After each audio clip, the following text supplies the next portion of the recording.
સુરેન્દ્રનગર જિલ્લાના ધ્રાંગધ્રા શહેર ખાતે રક્તદાન કેમ્પ યોજાયો હતો, જેમાં જેજેસી central board, Jain Jagruti physiotherapy centre તથા ધ્રાંગધ્રા બ્લડ ગ્રુપ સહિત સેવાભાવી સંસ્થા દ્વારા બ્લડ કેમ્પ યોજાયો હતો. જૈન જાગૃતિ સેન્ટ્રલ બોર્ડ મુંબઈની શરૂઆત વર્ષ 1975માં થઈ હતી, ત્યારે સંસ્થાના સુવર્ણ જયંતિ વર્ષની ઉજવણીના ઉપલક્ષમાં જૈન જાગૃતિ ફિઝિયોથેરાપી સેન્ટર અને Jain Jagruti ladies wing Dhrangadhra blood donate group સંયુક્ત ઉપક્રમે સરકારી હોસ્પિટલ ખાતે થેલેસેમિયાગ્રસ્ત દર્દીઓના લાભાર્થે રક્તદાન કેમ્પ યોજાયો હતો.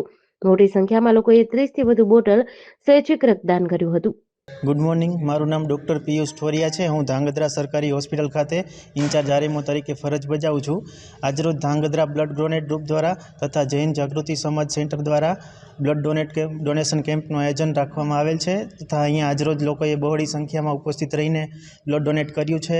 અને મારી અપીલ છે લોકોને કે જે થેલેસેમિયાવાળા બાળકો હોય છે, પ્રસૂતિવાળા દર્દીઓ હોય છે, એમને બ્લડની જરૂર પડતી હોય છે, તો લોકો જાગૃત થઈને પોતાને અનુકૂળ આવે એ રીતે દર 3 મહિને સ્વેચ્છાએ બ્લડ ડોનેટ કરી શકે છે. અને મારી અપીલ છે કે વધુમાં વધુ લોકો જાગૃત થાય બ્લડ ડોનેટ કરવા માટે. આભાર. प्रणाम। मौका दीजिए अपने खून को किसी और की रगों में बहने का। ये लाजवाब तरीका है, ये लाजवाब तरीका है कई जिस्मों में जिंदा रहने का।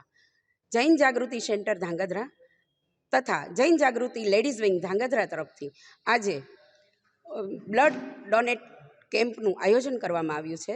તારીખ 9/2/2025 રવિવાર ગવર્મેન્ટ હોસ્પિટલમાં આનું આયોજન થઈ રહ્યું છે અને અત્યાર સુધીમાં ઘણી બહોળી સંખ્યામાં લોકોએ રક્તદાન કરીને અમને ખૂબ મોટો સહયોગ આપ્યો છે.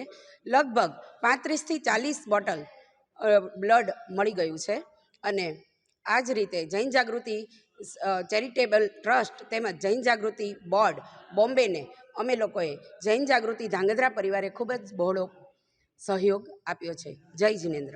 જેડીસી ન્યૂઝ સાથે દિનેશ ગાંભવા સાથે જયેશ કુમાર ઝાલા, ધ્રાંગધ્રા.